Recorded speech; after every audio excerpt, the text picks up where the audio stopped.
ভুল চিকিৎসায় নবজাতকের পর মারা গেলেন মা। হ্যাঁ দর্শক, প্রসূতি নারীর মূত্রনালী ও পাইপথ কাটার অভিযোগ উঠেছে ডাক্তারের বিরুদ্ধে। দর্শক, এ বিষয়ে বিস্তারিত থাকছে প্রতিবেদনে।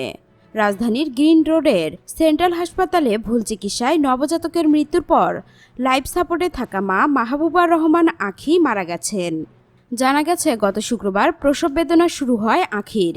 সেই রাতেই ডেলিভারির জন্য ডক্টর সংযুক্তা সাহার অধীনে প্রসূতি আঁখিকে সেন্ট্রাল হাসপাতালে ভর্তি করালে ডক্টর সংযুক্তা সাহার বদলে ডেলিভারি করাতে যান ডক্টর মিলি ওই প্রসূতির পেট কাটতে গিয়ে মূত্রনালী ও মলদ্বার কেটে ফেলেন।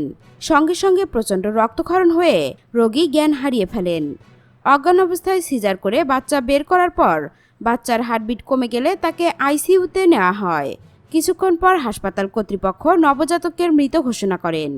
এ ঘটনায় বুধবার ঢাকা মহানগর পুলিশের ডিএমপি ধানমন্ডি থানায় সেন্ট্রাল হাসপাতাল কর্তৃপক্ষের বিরুদ্ধে অবহেলাজনিত মৃত্যুর অভিযোগ এনে মামলা করেন ইয়াকুব আলী। বুধবার এজাহার নামীয় দুই আসামি ডক্টর মুনা সাহা ও ডক্টর শাহজাদি মুর্শিদা সুলতানাকে গ্রেপ্তার করে ধানমন্ডি থানা পুলিশ।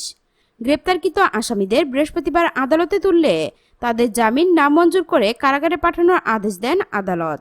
দর্শক, এখনকার মতো এখানেই শেষ। পরবর্তী আপডেট নিউজ পেতে আমাদের এই চ্যানেলটিকে সাবস্ক্রাইব করে রাখুন। ধন্যবাদ।